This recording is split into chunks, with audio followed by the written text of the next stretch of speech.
さ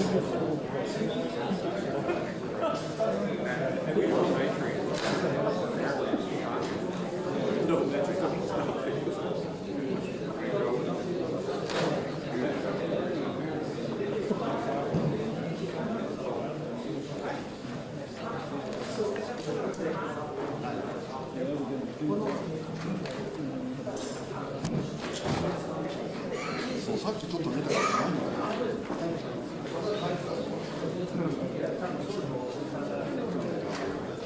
The first oral session of the morning. My name is Tero Yama, and I teach at Virginia Tech. And my co-chair is Takashi Tatsumi, who teaches at the University of Tokyo. We have an interesting program this morning with talks by Professor Yashiro Iwasawa, Simon Ning, and Wayne Goodman. I would like to again warn the speakers to remain on time. So far, we have had no need to use the force bell. The first talk will be presented by Professor Yashiro Iwasawa. The title of his talk is Surface Catalytic Reactions Assisted by Gas-Phase Molecules. Local and global environmental programs need the development of new catalytic efficient systems for NO removal under a variety of reaction conditions, particularly the working conditions of catalysts. It may be of importance to explore the microscopic behavior and characteristic feature of adsorbed NO molecules at catalyst surfaces. So today, I'd like to report the observation that impinging molecule of carbon monoxide molecules, which are undetectable as adsorbate at surface, that is a spectator, can play an important role in the catalytic NO carbon monoxide reaction on the cobalt alumina catalyst. The similar phenomenon have been reported with the niobium monomer catalyst for ethanol dehydrogenation and also the switchover of reaction paths of surface formic acid decomposition by gas-phase formic acid on titanium oxide homogeneous with the surface. And another example is activation of the reaction intermediate by gas-phase molecule in the water-gas shift reaction on many oxide and metal-doped oxide catalysts. So the title is Surface Catalytic Reaction Assisted by Gas-Phase Molecules. This title was suggested by Professor Michel Godard, which I strongly appreciate.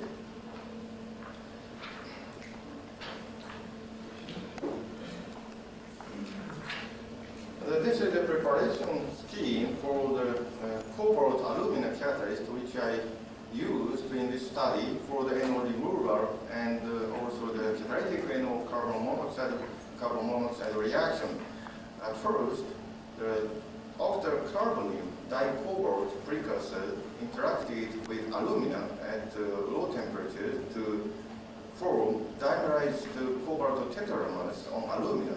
This was characterized by another experiment that cobalt bonding at 0.25 nanometer and cobalt carbon and also the other ligands were characterized by X-ray and also UV visible spectra shows the very characteristic this cobalt sigma transition at 413 nanometer. Then this species was exposed to oxygen at room temperature. Then this tetramers are a little broken in the framework. The oxygen inserted between cobalt bonds to form new cobalt-oxygen bonding at 0.202 nanometer, and cobalt-cobalt bond was observed at 0.321 nanometer. And then this was heated under the vacuum at 513 K to form eventually the final oxidized cobalt alumina catalyst broken here, and also the framework broken, but we still the cobalt bond at 0.312 nanometer, that is the of the previous cobalt-cobalt bond through bridging oxygen here. So cobalt-oxygen this time, the 0.197 nanometer, and UV visible spectra of this sample show also the three characteristic peaks which are assigned to these transitions. So by this result, the cobalt atoms are located on alumina surface in a bivalent state of the oxidation state of cobalt, and in a trigonally distorted tetrahedral symmetry. So near symmetry, but trigonally distorted. So we used this species for catalytic NO carbon monoxide reaction. This is the performance of cobalt aluminum catalyst red curve in a closed recirculating system for dinitrogen oxide formation plotted against the reaction time. So that this cobalt aluminum catalyst is much more active than the usual impregnation cobalt aluminum catalyst by using aqueous cobalt ion as precursor for the impregnated to the aluminum surface. So the much difference, so very active. So we use this, and also the two NO molecules are converted to dinitrogen oxide, but furthermore, the dinitrogen oxide is converted to dinitrogen.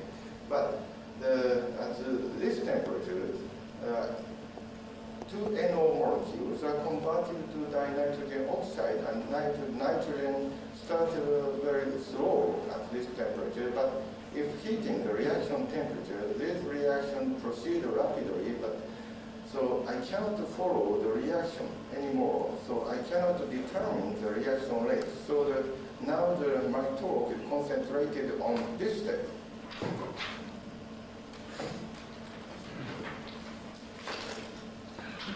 And this is our image for the catalyst surface of cobalt aluminum surface, that is assuming alumina 0001 arrangement of the top layer surface. These open circles are top layer lattice oxygen atoms, and filled circles represent the surface OH groups of aluminum, and shaded red circles are cobalt atoms. Cobalt supported chemically bound to surface OH groups, making the cobalt-oxygen bonding at 0.197 nanometer, and cobalt-cobalt bonding is also observed at 0.31 nanometer.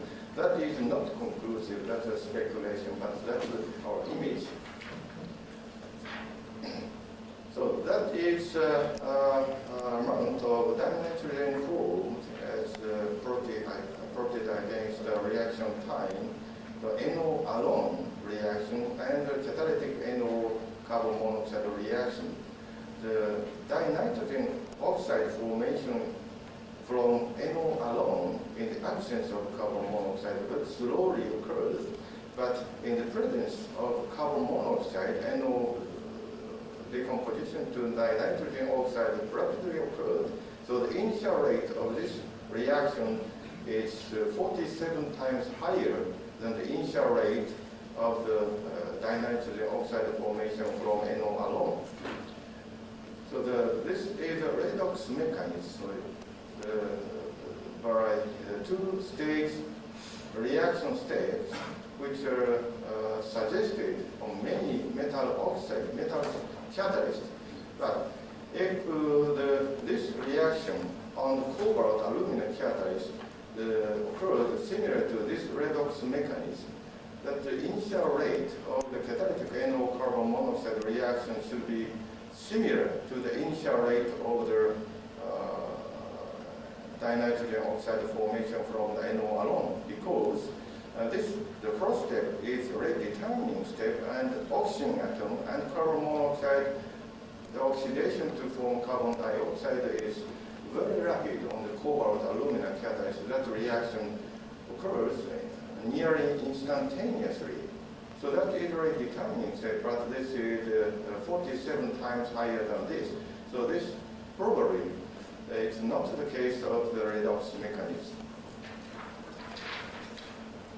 So the reaction rate is given by this equation expressed right here. Reaction rate is the NO to the 1.6 and carbon monoxide near proportional, so that is transferred to this result. So this result also suggests the reaction mechanism of NO carbon monoxide catalytic reaction on cobalt aluminum catalyst is not the case of the two successive processes. And also, if we think about the reaction mechanism more detailed, one might think the reaction occurs between the surface adsorbed NO and carbon monoxide. But this is adsorbed NO or carbon monoxide amount against NO or carbon monoxide pressure determined by FTIR peak for the NO adsorbed peak and volumetrically determined amount plotted on this side. So that this is for NO, so the NO peak intensity of IR and also the volumetrically determined adsorbed NO amount increased and saturated with the increase of NO pressure. So that is normal. But carbon monoxide, we cannot observe any carbon monoxide at catalyst surface by IR peak for carbon monoxide and also the volumetrically determined. No carbon monoxide at surface. That is undetectable as adsorbed at surface. So then we might think about the reaction mechanism. The reaction proceeds between the adsorbed NO and carbon monoxide gas phase. Carbon monoxide impinging encountered at the surface at the site with the NO adsorbed. But the results are not so simple because we follow the adsorbed NO molecules by FTIR, that is NO along the spectrum by changing the temperatures in the absence of carbon monoxide. But this is NO peaks under the catalytic NO carbon monoxide reaction at 463 K. I explained at first about the NO germinal peaks in the NO alone condition in the absence of carbon monoxide. So that we can see the two peaks here, which are assigned to the germinal NO dinitrosyl coordinated to one cobalt atom. So this bonding angle between two NO ligands related by this equation, the ratio of the intensity of asymmetric stretching NO peak to the intensity of the asymmetric, this symmetric NO stretching peak. So the bond angle here, theta, is determined by this ratio observed this peak intensity and this peak intensity.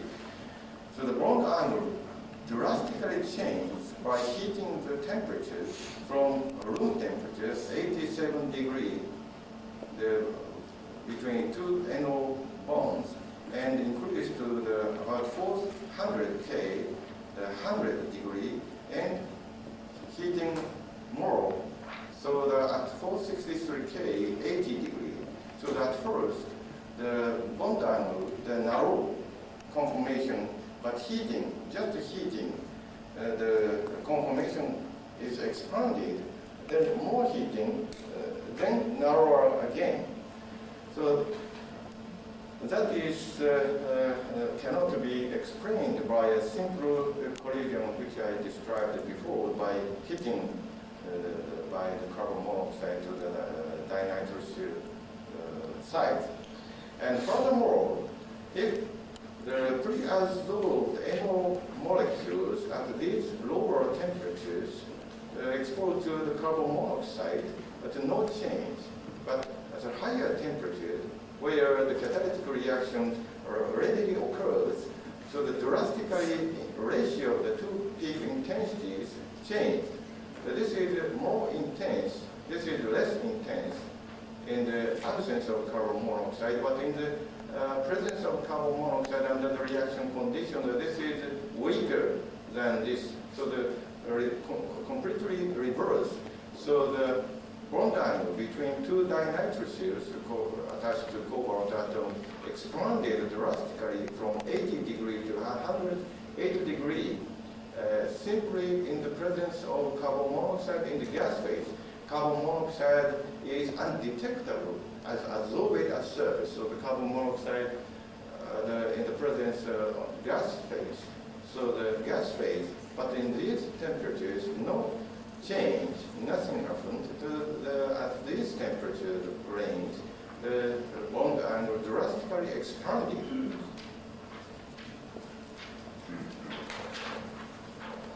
So just calculation by the Hertz-Knudsen equation for the collision frequency, if the collision of the gas phase carbon monoxide to the adsorbed NO then expand, so that we must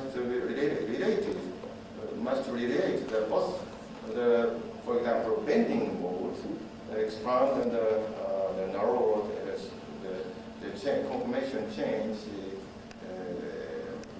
might be related to the collision frequency, but the collision frequency is about 10 to the 7 per second per side, but the bending mode frequency is 10 to the 12 per second, so that this bending frequency is much larger, much more frequently occurs, 10 to the 5 times the more frequently than the collision.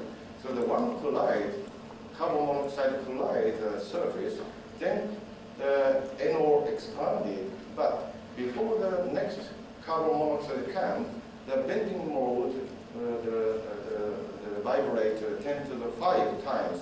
So that is not related simply to the collision frequency. Please come to a conclusion. Yes, that is concluded. So in summary, the narrower conformation with 80-degree dinitrosyl cobalt aluminum catalyst species expanded to 108 degree by spectator carbon monoxide gas phase. Then this expanded species reacted with carbon monoxide to form dinitrogen oxide and carbon dioxide and converted to the recovered original cobalt aluminum catalyst, then dinitrogen adsorbed. That's the catalytic reaction occurs. So this, the original NO species is promoted by the gas phase carbon monoxide that is spectator at catalyst surface. They promoted 47 times. Then the carbon monoxide plays the 3 roles.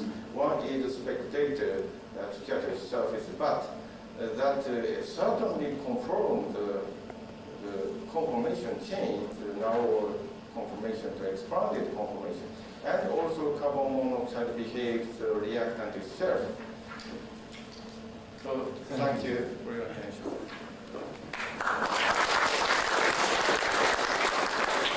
We have time for a couple of questions.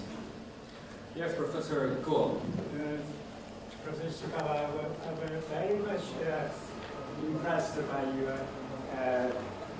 magnificent talk about the new mechanism of gas-phase involved reaction. I think this is a mixture of Langmuir and Rayleigh mechanism. And one question is about that. Usually, according to our classical concept of surface reaction, we use the Langmuir visual mechanism.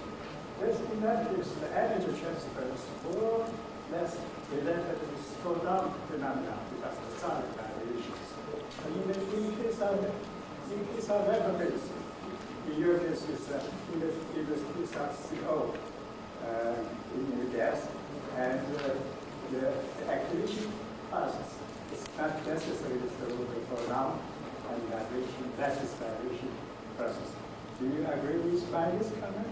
And so I think you need the activation, the kinetics of activation, that is the how the reaction cross the activation barrier. It's something like a through-bound effect. Through-bound effect, that's additive transfer effect. That's my comment. Yeah, thank you very much, Professor Go, the nice comments. But I probably agree with some bond vibration and phonon on the surface.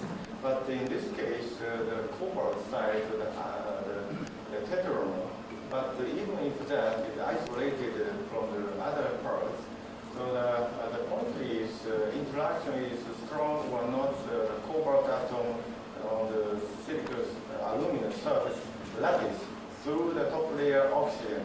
So if that is strong, so the cobalt, the bending mode or conformation change must be related to the local arrangement of the underlying aluminum surface, but that is probably local phenomenon. Yeah, another question? Is that Let's save that for the discussion Okay. period after. Let's thank the speaker one more time.